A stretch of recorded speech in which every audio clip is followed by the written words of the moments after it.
नमस्कार दोस्तों, हमने लास्ट वीडियो के अंदर देखा साइकोलॉजी ऑफ मनी में जो मॉर्गन होसल की बहुत ही अच्छी किताब है, उसके अंदर हमने सीखा पहले ही चैप्टर में कि पैसे के बारे में आपका जो नॉलेज है उससे कहीं ज्यादा आपके बिहेवियर के ऊपर इम्पोर्टेंट है।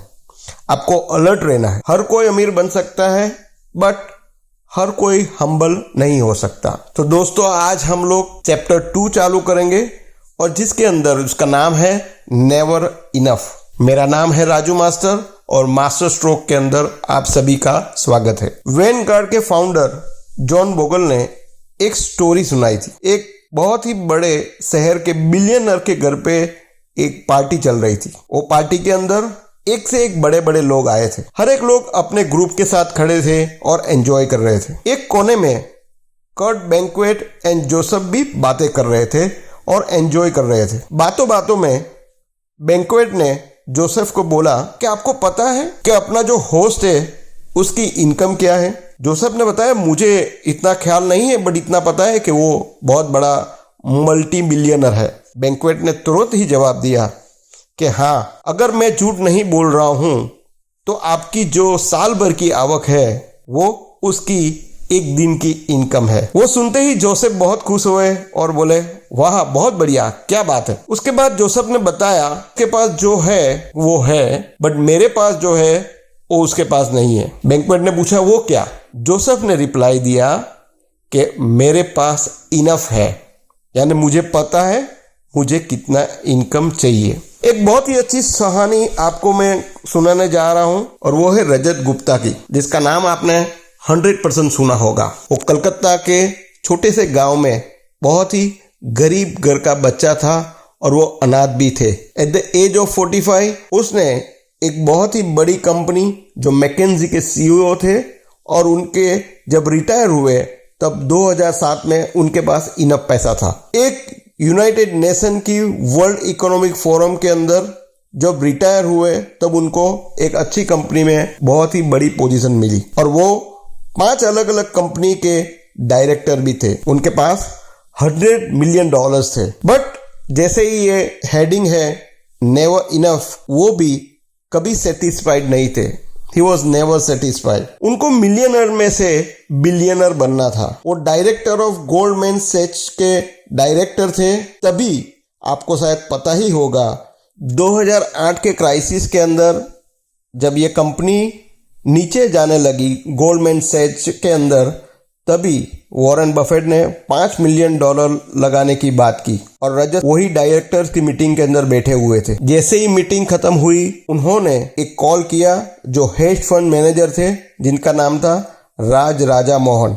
वो कहीं भी रजिस्टर्ड नहीं हुआ था ये कॉल, बट ऐसा बताया जाता है कि उन्होंने कॉल पे 1,75,000 शेयर्स वहां से खरीदे और थोड़े ही घंटों के अंदर मार्केट के अंदर बातें फैल गई कि वॉरेन बफेट ने $5 मिलियन लगाए हैं, तो वो शेयर्स के भाव ऊपर जाने लगे। आपको जानने के बाद ताज्जुब होगा कि थोड़े ही घंटे में रजत उसके अंदर से $1 मिलियन कमाए। दोस्तों, प्रोसिक्यूशन ने बताया कि वो टोटल $17 मिलियन कमाए थे और ये एक इनसाइडर ट्रेडिंग का कॉल था। तो वो ही कॉल के अंदर रजत शर्मा को जेल जाना पड़ा। रजत जब जेल में गए तभी उनके पास ऑलरेडी $100 मिलियन थे। तो $1 मिलियन क्यों और ज्यादा उनको कमाना था? रजत के पास धन, दौलत, पावर, फेम, फ्रीडम सब कुछ था। फिर भी उनके अंदर एक लालच थी और वो लालच ने एक ऐसा काम करवा दिया जिससे उनको जेल जाना पड़ा। रजत के पास सब कुछ था बट एक चीज नहीं थी, वो थी इनफ की सेंस। उनको और ज्यादा कमाना था और वो ही लालच के अंदर ये सब कुछ घुमा बैठा। दोस्तों, इसके अंदर से हम लोग क्या सीख सकते हैं? सबसे पहली सीख, और ज्यादा दौलत जमा करने से खुद को रोकना होगा। यानी धन, दौलत, पावर, फेम, फ्रीडम, एम्बिशन, वो इतना बढ़ावा नहीं दो कि जहां पे हमको ब्रेक मारने की जरूरत पड़े। हम लोग को पता होना चाहिए कि मुझे इनफ यानी इनफ कितना चाहिए। दोस्तों, दूसरी सीख जो बहुत ही अच्छी है वो है सोशल कंपैरिजन। दूसरों को तोलना हमारी एक बहुत पुरानी और इम्पोर्टेंट आदत है जिससे हमेशा हम लोग अपने दोस्त और अपने रिलेटिव्स और आजू बाजू वाले को तोलते हैं कि मैं उससे कितना अमीर हूं या मैं उससे कितना गरीब हूँ। एक बार बिल डॉक्टर थे जो अमेरिका के बहुत ही अच्छे जाने माने डॉक्टर थे और उनकी सालाना इनकम $5 लाख थी। तो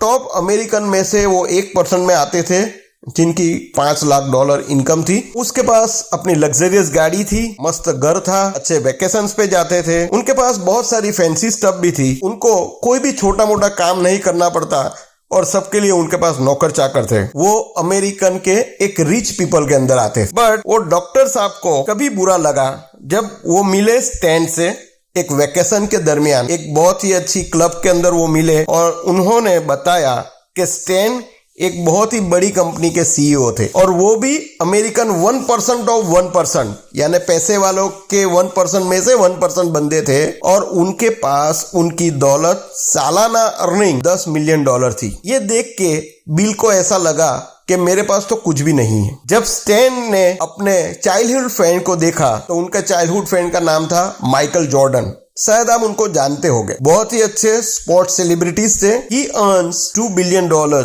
a year। वो $2 मिलियन सालाना कमाते थे और वो top 1% of 1% American richest person में से थे।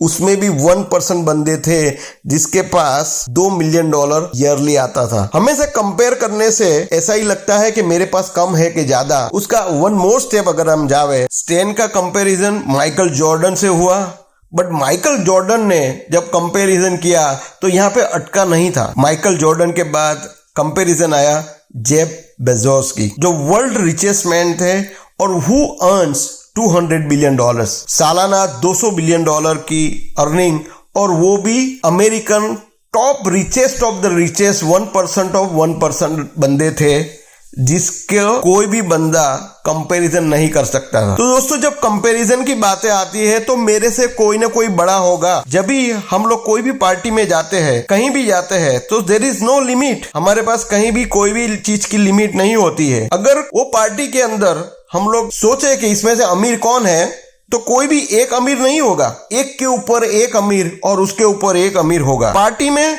सभी अमीर हो गए बट एक दूसरे से ऊपर ऊपर होते जाएंगे। एक लास वेगास के कैसीनो के अंदर एक ऑनर को पूछा गया कि मुझे कभी बाहर निकल जाना चाहिए कैसीनो में से। उन्होंने बहुत ही अच्छा आंसर दिया। दोस्तों, आप कैसीनो के अंदर घुसते ही बाहर निकल जाओ, तभी आपके पास इतना पैसा होगा।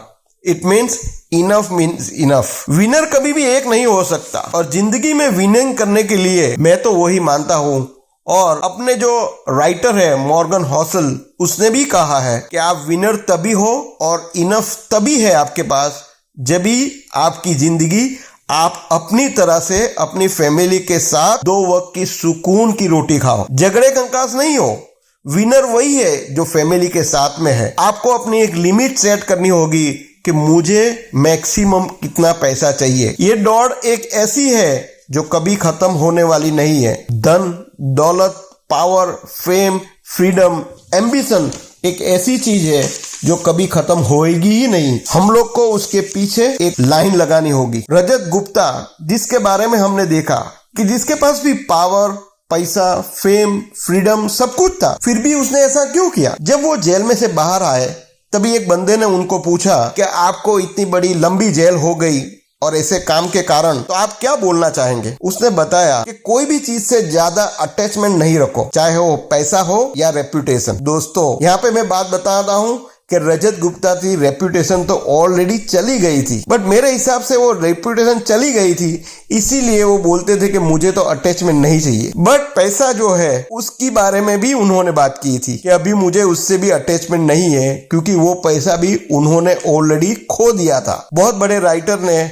बहुत अच्छी बात की थी जिसका नाम है बिली ग्रेहाम। उन्होंने कहा, when wealth is lost nothing is lost.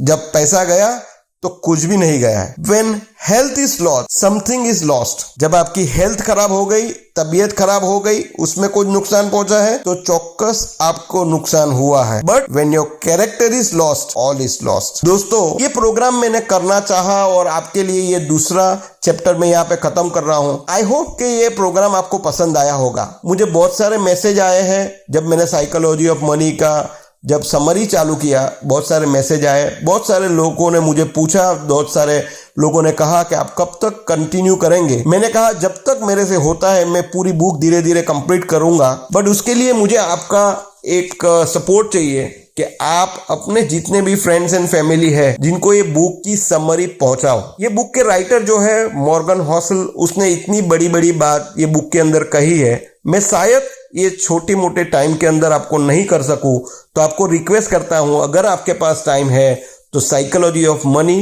Written by Morgan Housel आप जरूर पढ़ें। ये प्रोग्राम आपको कैसा लगा और कौन सी बुक की समरी आपको चाहिए, प्लीज कमेंट बॉक्स में जरूर कमेंट कीजिएगा। थैंक यू सो मच, धन्यवाद, जय हिंद।